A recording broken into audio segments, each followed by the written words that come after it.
Alright, I'm back. So, the pistols have been cleaned. My favorite part of shooting, not. And I just wanted to go over a couple of holster options that I have for the 42, which is in 380. Like I said, I'm not going to go over unboxing, obviously, or in-depth reasons why I like a Glock. I'm a fan of Glock's platform. I own several Glocks, have owned several Glocks for years. That's my personal preference. And when the 42 came out, you know, a lot of negativity of the that it was in a 380, and you know, I bought it for a couple of reasons. One, a lot of times in the summer, I mean, I just pocket carry. Secondarily, for my wife and my daughter, who have much smaller hands, and you know, they're just not as strong, and you know, the felt recoil is much less. I shot the 43 today for the first time, and like I said in my last video, I have owned a couple of small micro or pocket 9s, and although this is a little bigger than the Diamondback is very Glockish, and that thing was kind of brutal to shoot. So you take some first timer out there and they're shooting these small polymer pistols, could be kind of unnerving to them. So at any rate, this video is supposed to be about holsters. So I've never been I shouldn't say a fan, I just never really owned any kind of thing in carbon fiber. I've always been traditionally a fan of a good leather holster. You know, it would amaze me people spend $400 or $500 and upward on a pistol, and then spend $10 or $15, you know, at a department store holster, which there's nothing wrong with, but man, you go booking across the parking lot and that thing comes popping out. I mean, nothing beats a good leather holster, in my opinion. These are from a company called Detroit Holster. And they make these kydex holsters, and like I said, I'm a fan of pocket carry. I carried for years a little Camp 32 and just a DeSantis pocket rig. It was leather, and it worked. It fit the bill nicely. Yeah, I'm a big guy. I could fit these in my pocket. The 43 is probably going to be at the very large end of what I would consider carrying in a pocket, especially in certain situations when you're in a seated position. If you're a little deeper seated, where your angles of your knees are up, and you're wearing jeans, it could be a little tight. But usually I wear some cargo shorts. But at any rate, this is their John R. This is their pocket holster. Now the fit and finish is pretty damn good, you know, and it's got this little hook on the end. The idea is when you're pulling it out of the pocket, it'll grab and release it. My one problem I think I have with this is the retention isn't really there. But you know, this is going in my pocket. It's not going on my hip, where it's got to be, you know, held in there tightly. The idea would be, and these guns were safety checked. I just cleaned out. You have any magazines here, but it covers the trigger guard very nicely. Oh, these have Talon grips on them too. I don't try to do too much to them.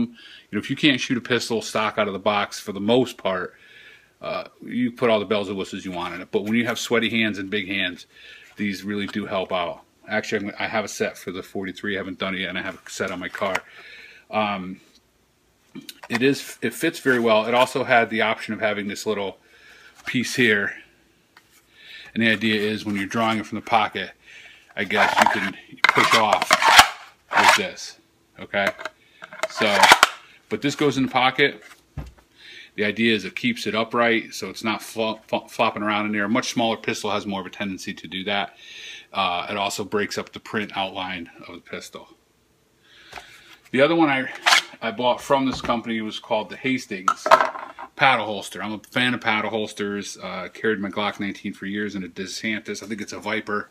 I think I still have that rig.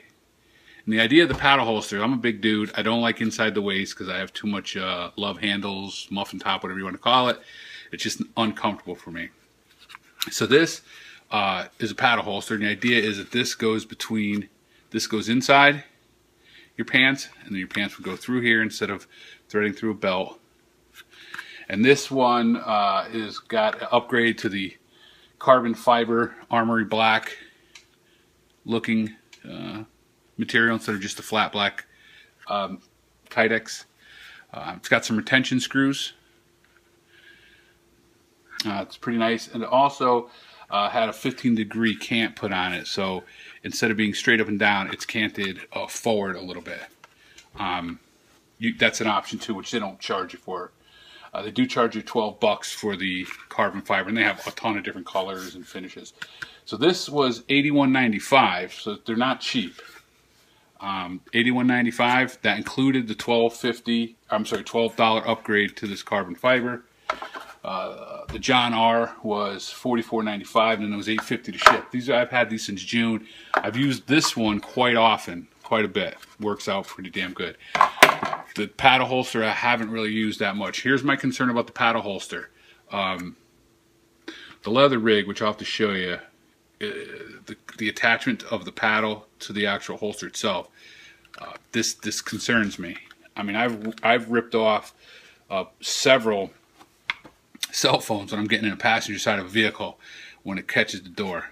I've just sheared this point right off. Never on this, but you know, this does concern me a little bit. But again, because it's a 380, it's lighter than a bigger pistol like a 19 fully loaded with 17 rounds if you have a standard capacity magazine. The lockup on this is ridiculous. It's not going anywhere. You can see that, okay? And like I said, I'm a big fan of the paddle holster. Give them a check out. I mean, give them a look. They have a ton of stuff, all different options. I do love the kydex fit and finish. Again, I'm not sure of the wear. The pocket holsters held up pretty well. I have the old DeSantis one I used to use with my sea camp. I carried that for a long time. I'll have to bust that out, show you. That started to get a little opened up in here, so it didn't really snugly fit the pistol anymore. So this is the Hastings paddle holster for the Glock 42, and this is in the carbon fiber, which I think looks pretty sweet. And these screws here you can adjust the tension, but you can see the tension is pretty good.